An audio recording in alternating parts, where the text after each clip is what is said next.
I made some last minute slide changes that are not up here, but imagine Klarna, DoorDash, America financing burritos.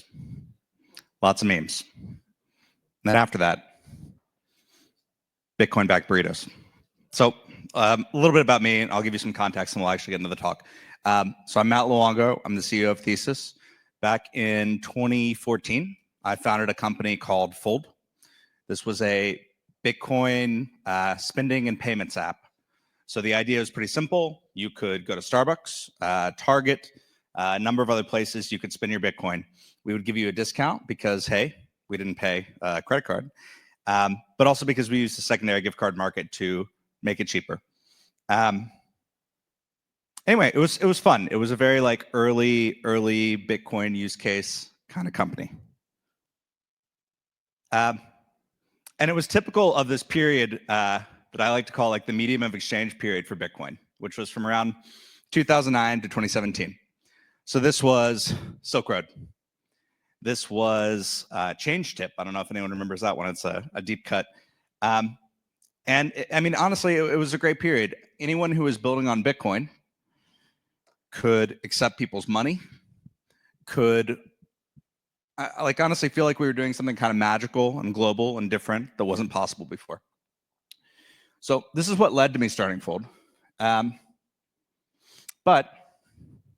it didn't last. Tons of people who you'll find all around this conference will tell you about the first time they used Silk Road. And then if you ask them, they'll tell you how much the shrooms cost them in Bitcoin today. People who spent Bitcoin, which we all did gleefully back in this period, mostly came to regret it. I was doing some napkin math the other day, and the coffee we sold through Fold today would have been worth around $424 million. Significant. So 2017 led to this kind of culmination of this period, right? We moved from Bitcoin as magic internet money, Bitcoin as a application development platform, that might sound familiar, to this idea of Bitcoin as a store of value. And this corresponded with the block size debate. I mean, this wasn't just about Bitcoin as money or Bitcoin as a store of value. It was also about censorship resistance. That, you know, there was a lot. But eventually, we all kind of came to the conclusion that, you know, SegWit had activated. No one was, going to follow up on the New York agreement, and that Bitcoin was now a store of value. If you didn't like it, go with Bitcoin Cash and fork off. Otherwise, this is what Bitcoin was. And this was hard. We were running a project that literally let people buy coffee on chain. At Fold, we ended up sticking with Bitcoin. We switched from spending to earning. And since then, the company's grown significantly. It recently went public at the main conference. I'm sure you guys have seen some big yellow advertising. But I also stuck with Bitcoin, and it was very strange. I was uncomfortable because I had joined for the censorship-resistant eCash for the peer-to-peer aspect, and suddenly I knew I was missing something. The economic majority wanted something different than what I wanted, but I wasn't comfortable with Bitcoin Cash. It felt wrong, so I didn't go. I miss the good old days. I miss when people would spend Bitcoin like Monopoly money. It was fun. But they're not coming back. Those days aren't coming back. And the reason, honestly, is pretty simple.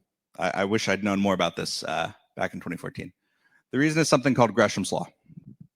So I'll tell you an apocryphal story. This law was named after a financier in the 1500s called Gresham. He didn't actually come up with it. This is something that we've known almost since Babylon, I want to say. This is an ancient times idea, and it's pretty simple. If you have cash in your pocket and you have coins, over time, you'll spend your cash and you'll keep your coins.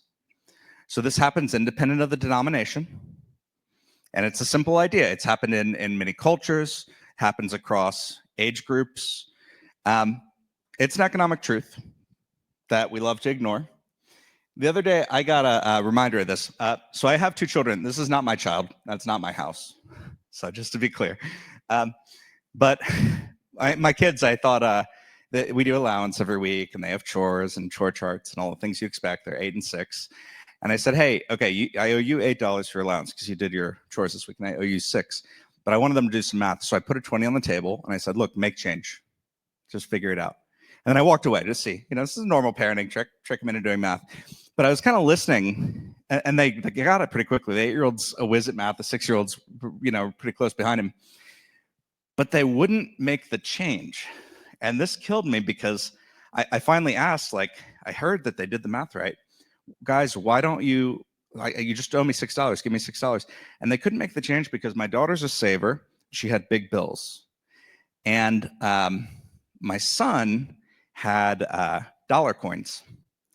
And neither kid would give up a dollar coin. They were happy to give up their cash, but they couldn't make change. So I asked, well, the dollar coin's worth the same as 4 quarters or this $1. And they said, yeah, but it's pretty and we like it. Right? So this is a pretty, it seems silly, but this is supply and demand level human behavior. This is like a basic economic behavior. So now you think about a panel I was on earlier today where the moderator is like, well, people have to use Bitcoin. And she meant spend Bitcoin. But if I have Bitcoin in my pocket and I have paper in my pocket, I'm not reaching for the Bitcoin. I'm reaching for the paper.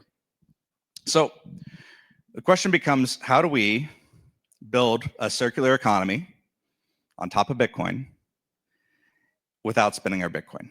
How can we build an economy that's separate from the central money printer, that's separate from censorship, that's maybe even if we're lucky, separate from the war machine?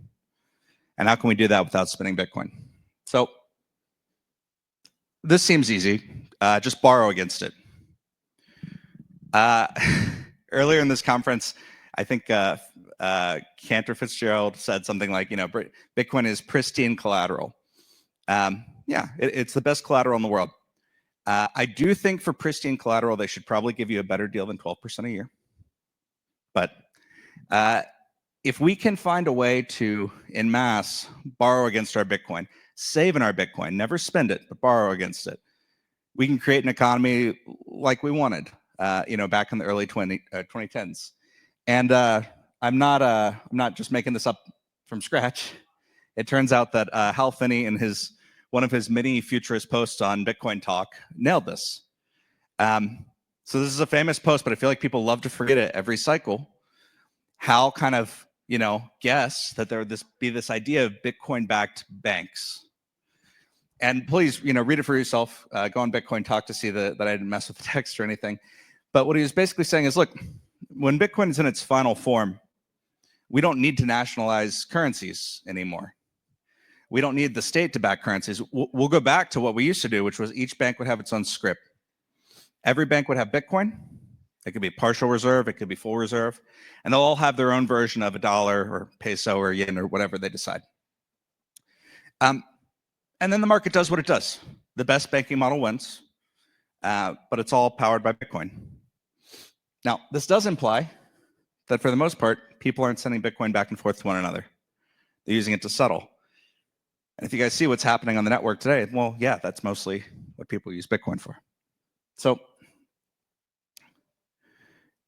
here's the thought. If we replace this idea of a bank and we instead say, well, stablecoins are du jour, we can actually create Bitcoin-backed money that fulfills Hal's vision. So the idea here is simple. You put in Bitcoin. You can take out a newly minted stablecoin against your Bitcoin, and you can redeem it back to your own balance to get your Bitcoin back. It gives you leverage on your money. Different stablecoins could have different sort of like economic parameters here. Cool. So DeFi's been able to do this stuff for a while. And now we've had a whole cycle where people are building on Bitcoin. So then the next question for me becomes, well, okay, have we won? Stablecoins appear to be winning. They haven't won, but they're winning. So how do we know when we've achieved the dream? How will we know when we have an alternative economy? or at least a circular economy? And my answer is when you can buy a burrito, right? So I've bought a burrito before with Bitcoin. And in fact, if you go back, Block has, their Bitcoin stuff. I suspect that we're going to see that not a lot of Bitcoin has changed hands. Maybe a lot of payments have happened, but people won't have wanted to spend much of their BTC. Instead, they're going to want to spend stables. So it's not just when you can buy a burrito, because I promise I've done that many, many times with Bitcoin.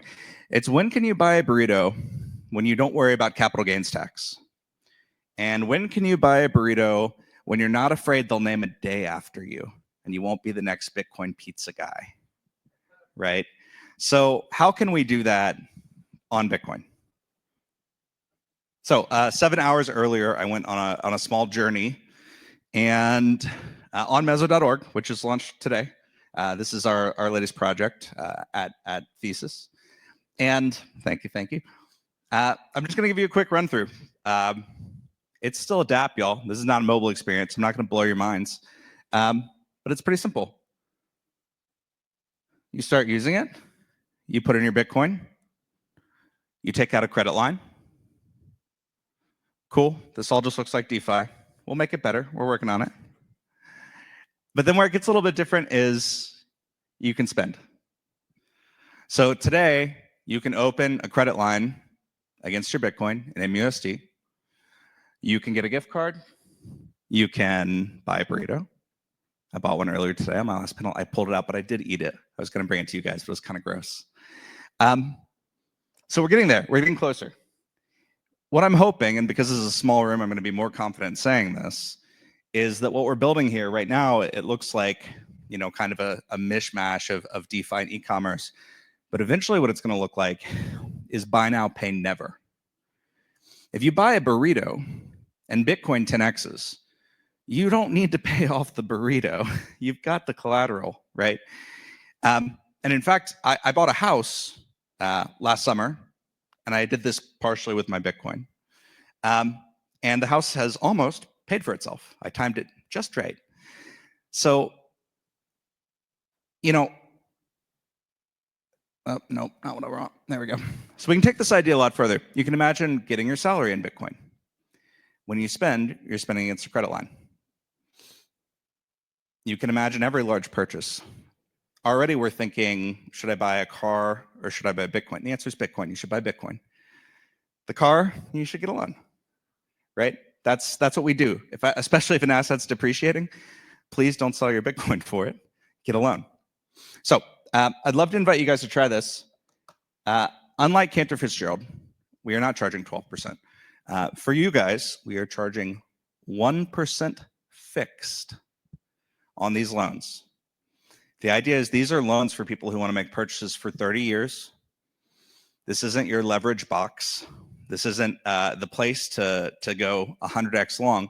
This is the place to buy a home for your growing family against the wealth that you guys were smart enough to earn, stack, hold. So anyway, short talk, but thank you for having me. Please check out Mezo.org and let's build the circular economy together, y'all.